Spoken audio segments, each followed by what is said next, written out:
Welcome to focus TV.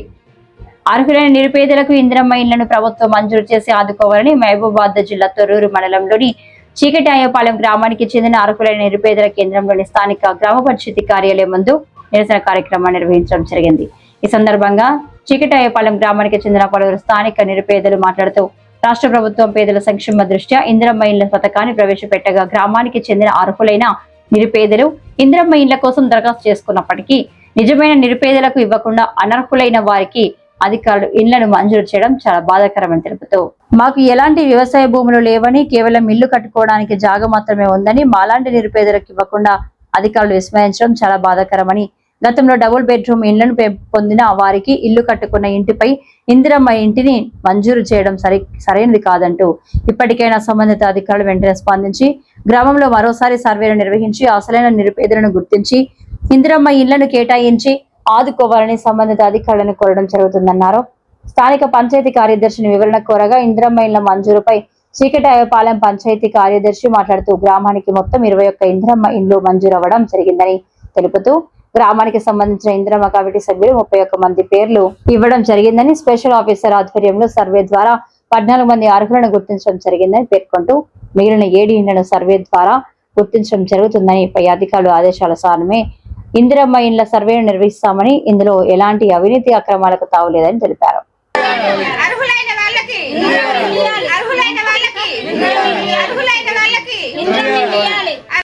నాకు ఇల్లు లేదు, ఏం లేదు.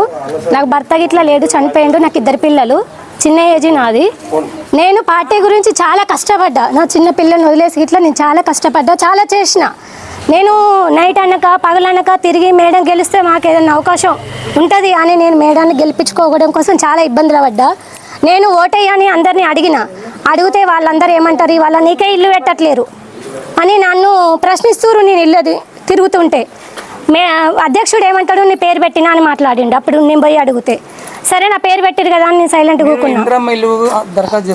చేసుకున్నాం మేము దరఖాస్తు, నేను చేసుకున్నా. వచ్చింది నా పేరు. వచ్చినాక మొన్న 3 ఇండ్లు శాంక్షన్ అయినాయి, పంచుతున్నాం అని అంటే మరి మా పేరు ఏమైందని మేము అడిగిన పోయి అడిగితే ఏమంటాడు, లేదు మీ పేరు వీరన్న అడిగినాం. కమిటీ నెంబర్ని అడిగినాం, ఇందిరమ్మ కమిటీ నెంబర్ని మేము అడిగినాం. అడిగితే ఏమంటాడు, లేదు మాకు సంబంధమే లేదు. కనీసం ముఖం ఇట్లా చూడండి, ఇంటికి పోతే ఆయనకు వచ్చింది కదా, ఆయనకు సంబంధం లేదు. ఇండ్లు ఉన్న వాళ్ళకి ఇండ్లు పెడుతున్నారు. వచ్చింది సార్. వస్తే మరి అధికారుల దృష్టి తీసుకెళ్లారా మీరు? ఎంపీడీఓ గారి దృష్టికి అయినా పంచాయతీ గారి దృష్టికి అయినా? లేదు సార్, తీసుకెళ్ళాలి కదా మీరు. మా కార్యదర్శి చెప్పాడు కదా సార్, వస్తుంది కదా సరే మేడం వస్తుంది మాకు పంచిస్తారు కదా అన్ని ఉద్దేశంతో మేము ఉన్నాం. అవునండి, 100%. ఇప్పుడు వాళ్ళు డిల్కేర్ చేసారు సార్. వాళ్ళు డిల్కేర్ చేసి మా దగ్గరికి రానియకుండా చేసినాక మేము ఏం చేస్తాం? వాళ్ళు ఏం చేస్తాం? మేము మాకు ఇల్లు కావాలంటున్నాం సార్. ఒక్క ఇంట్లో మేము 4 కుటుంబాలు ఉంటున్నాం. కావాలండి మాకు ఇల్లు లేదు, ఏం లేదు. నేను అంటారు మహిళని, కావాలంటే మా ఇల్లు ఇట్లా చెక్ చేసుకోమని చెప్తున్నా. చీకటేపాలెం మాది. నాకు 2 కొడుకులు, నా భర్త లేడు, నా పిల్లలు హైదరాబాద్ ఉంటారు. మా ఇల్లు అంతా కూలిపోయింది. చేసుకున్నాం సార్. పేరు వచ్చింది, డిలేట్ చేసారు సార్. ఇక్కడ ఊళ్ళో గ్రామ పంచాయతీలే, మరి ఎవరు చేసింది మాకు తెలియదు. కమిటీ ఉన్నది, కమిటీ కావాలని పెట్టినాం సారు. ఒక 4-5 కలిసి ఊరిని ఆగం చేయాలని చూస్తారు. అది మేము ఓట్లు వేయాలి. నెంబర్స్ ఊర్లో మేము కావాలన్నప్పుడోనో ఓటు వేయాలన్నప్పుడోనో ఎక్కడెక్కడ మేము తిరిగినాము. మా పిల్లలు కావాల్సిన కోసం మేము ఎక్కడెక్కడ, హైదరాబాద్ ఎక్కడ, పాలకుర్తి ఎక్కడెక్కడికో పోయినాం.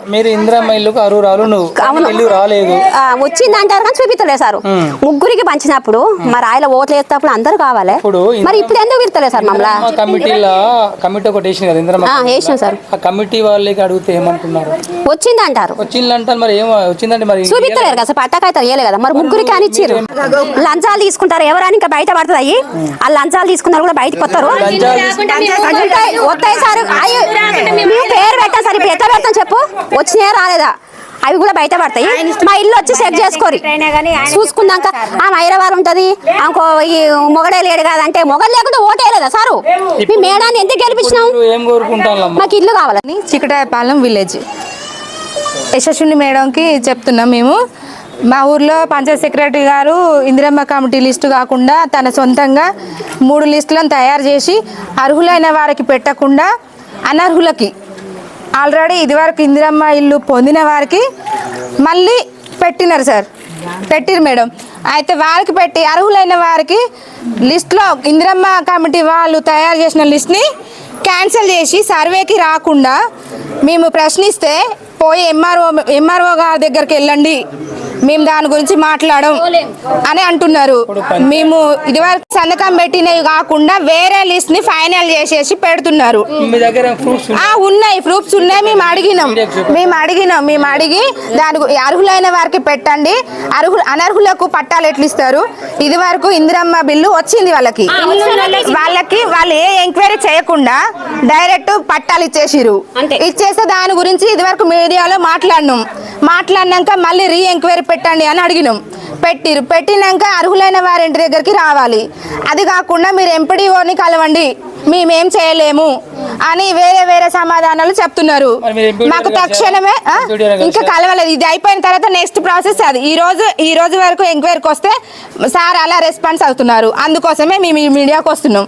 కానీ అసలైన అర్హులకు ఇవ్వకుండా ఇది వరకు లబ్ధి పొందిన వారికి పంచాయత్ సెక్రటరీ గారు ఎందుకు చేస్తున్నారు అంటే డబ్బులకు అమ్ముడు పోయా, లేకపోతే వేరే ఇక్కడ పొలిటికల్ వాళ్ళు చేసి చెప్పిస్తున్నారా? ఇందిరమ్మ కమిటీ వాళ్ళు డిసైడ్ చేసింది కాకుండా ఎందుకు పెడతారు అట్లా?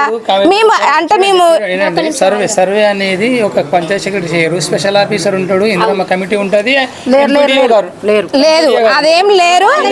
మళ్ళీ అట్లా రాకుండా మీ ఊరికి అట్లా రాకుండా ఇందిరమ్మ కమిటీ వాళ్ళు లేకుండా పంచాయత్ సెక్రటరీ వాళ్ళు ఎందుకు సర్వేకి వస్తారు? వాళ్ళు లేకుండా సర్వే ఎందుకు చేస్తారు? దీనికి వెనుక కారణం ఏంటిది అది చెప్పాలి కదా. వీడియో ఆధారాలతో పాటు వాళ్ళందరూ ఇందిరమ్మ కమిటీ ఉంటేనే ఓకే చేయాలి.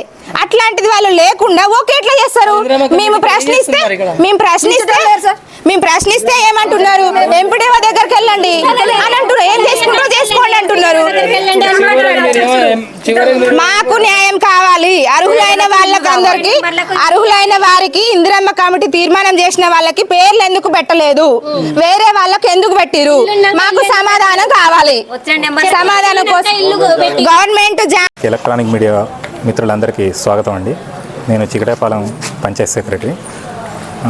మొత్తం మన గ్రామానికి 21 ఇండ్లు శాంక్షన్ అయినాయండి.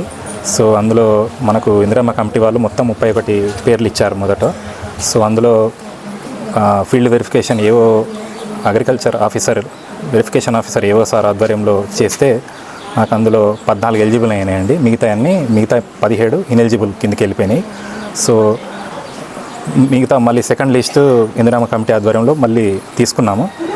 దాంట్లో ఈరోజు వెరిఫికేషన్ చేయడం జరిగింది. సో అంటే మిగిలిన ఇళ్ళ కోసం ఇవాళ ఇప్పుడు వాళ్ళ ఆరోపణ ఏంటంటే ఇందిరమ్మ కమిటీ సభ్యులు లేకుండా మీరు సర్వే చేస్తున్నారనేది ప్రజల ఆరోపణ. ఇందిరమ్మ కమిటీ అంటే వాళ్ళు ఇచ్చిన లిస్ట్ అండి, వాళ్ళు ఇచ్చిన లిస్ట్ అక్కడి నుంచి వచ్చిన లిస్టే. మనం చేస్తున్నప్పుడు ఇందిరమ్మ కమిటీ సభ్యులు అవసరం లేదా? జనరల్గా మనకు పై అధికారుల ఆదేశాల మేరకు ఏంటంటే వాళ్ళు ఇచ్చిన లిస్టే కదా, దాన్ని పట్టుకొని మీరు ఫీల్డ్కి వెళ్ళండి, చేయండి. ఇప్పుడు అన్ని గ్రామాలలో ఇందిరమ్మ కమిటీ కూడా మీతో సర్వేకి వస్తుందా? మీ పంచాయతీ సెక్రటరీ తోటి వస్తారా? వచ్చే దగ్గర వస్తున్నారు. ఇక మీరు కూడా మరి మీ ఇందిరమ్మ కమిటీ సభ్యులకు తెలిపారు, మీరు సర్వే చేస్తున్నప్పుడు తెలిపారా? చేసినప్పుడు ఫస్ట్ ఏమన్నారు? వాళ్ళు కూడా మాతో తిరిగిందండి. అంటే ఎలిజిబుల్ మనకున్న గైడ్ లైన్స్ ప్రకారం మనం ఎలిజిబుల్ చేసినాం, ఎలిజిబుల్ చేసినాం, ఇనెలిజిబుల్ తీసేసినాం. ఇప్పుడు ఈ ఊర్లే అర్హులకు రాలేదు, మీరు చేపట్టే మా పేర్లు పోయినాయని అర్హులు అంటున్నారు. దాని మేము సమాధానం. అర్హులు అంటే ఒక పంచాయత్ సెక్రటరీగా నేను చేసేది లేదండి. మా పై వెరిఫికేషన్ ఆఫీసర్ ఉంటారు, వాళ్ళ ఆధ్వర్యంలోనే మేము చేస్తాం. అంతే తప్ప మేము చేయనీకి ఏం లేదు, మేము ఓన్ డిసిషన్ తీసుకోనీకి ఏం లేదు. మీరే మొత్తం డబ్బులు తీసుకొని చేస్తానని వాళ్ళ అది అపోహ అండి. ఎవరు తీసుకున్నారో నిరూపిస్తే ఈ క్షణమే రాజీనామా చేస్తారు జాబ్కి. మరి నిజమైన అర్హులకు రాలేదని వాళ్ళ బాధ సరే ఉండొచ్చు, కొంత బాధ అనేది ఉండొచ్చు.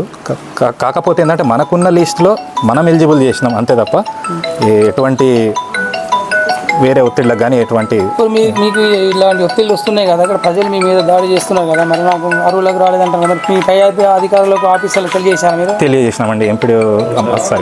పై అధికారుల దృష్టికి కూడా తీసుకెళ్ళినాం. సో మన గైడ్ లైన్స్ ప్రకారం చేయాలి అని చెప్పారు. ఇప్పుడు మీరు ఇలా సర్వేలో మాత్రం ఎలాంటి మీరు అవినీతికి ఎలాంటి లేదు. నేను మళ్ళీ చెప్తున్నాను, మన ప్రింట్ మీడియా మిత్రులందరికీ చెప్తున్నాను, ఏమైనా నేను అవకతవకలకు పాల్పడితే ఈ క్షణమే నేను రాజీనామా చేయడానికి సిద్ధం.